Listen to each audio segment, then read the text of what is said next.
Dumbo is directed by Tim Burton and is the live-action remake of the classic Disney animated film from 1941. Dumbo is a baby elephant with large floppy ears who can fly.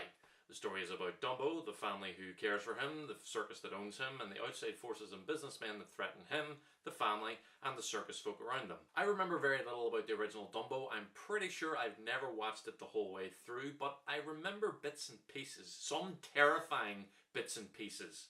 I also remember enough about the original to know that this film is telling a very different story with new characters and a new focus. Colin Farrell's character has just returned from World War I, having lost his arm and his wife somehow, and he has to look after his two young kids and come up with a way to provide for them while working in the circus. I didn't like Farrell in this as much as I usually like him. He's fine, it's just not a great character. The lesson that he has to learn is about believing in his kids, but it's never really set up properly because we never really see him not believing in his kids. The worst it ever gets is him telling his daughter, who's interested in science, to be more practical, which is actually good advice. I mean, it's fine to have a passion, but it is sensible to have something to fall back on. The kids are not very good either. The boy seems like he would have been okay if he was given more to do and say, but the girl is really not good, and it kind of seems like she was only chosen because she's very photogenic.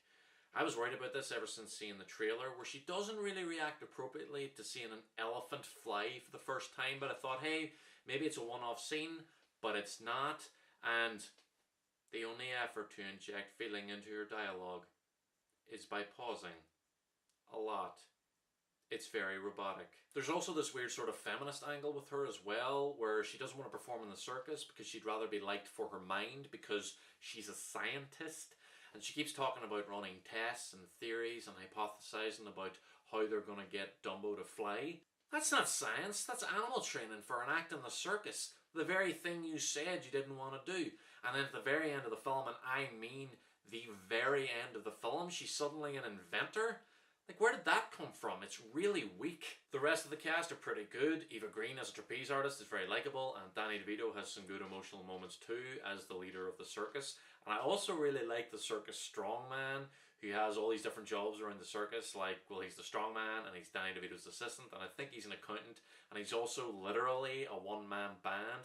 And also Max Ma from It's Always Sunny in Philadelphia shows up for a bit, and that's really weird and kind of funny because she shares scenes with Danny DeVito. I really wasn't into this film in the beginning, but as soon as Michael Keaton's character shows up, it does get a bit better. That's when the plot really sort of kicks in, and Eva Green's character shows up, and there's some good moments between her and the family.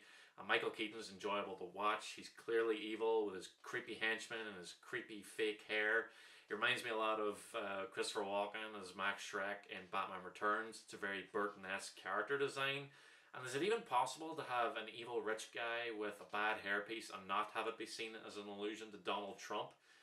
Probably not. Keaton wants to buy the circus and bring it under the umbrella of his massive amusement park with pretty much the sole purpose of just securing the Flying Elephant Act because it's the only part he sees as profitable.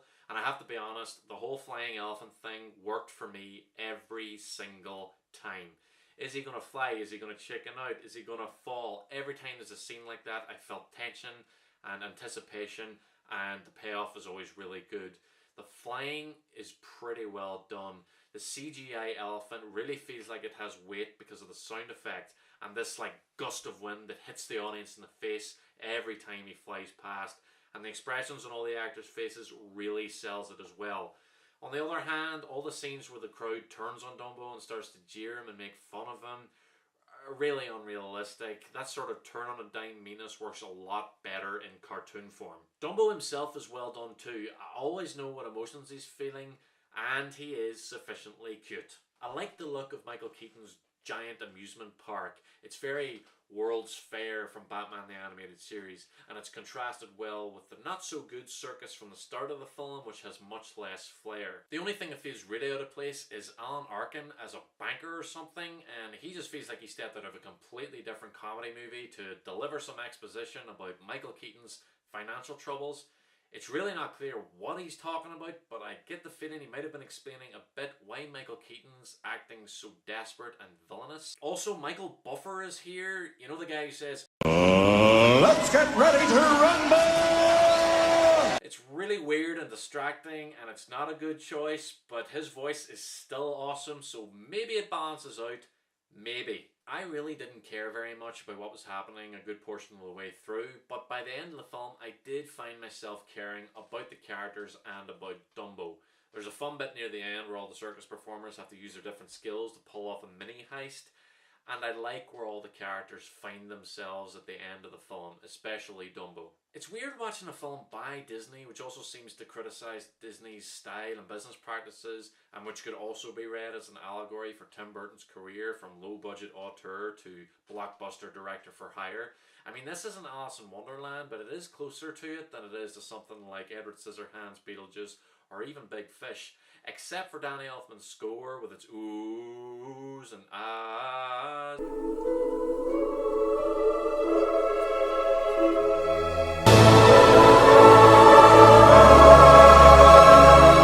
Which is still effective after all these years and a staple of classic Burton films. I'm going to give Dumbo a C. It's not great, but I think kids will probably like it a lot. If you love Tim Burton, there is some stuff of interest here, but other than that, it's just a fine family film.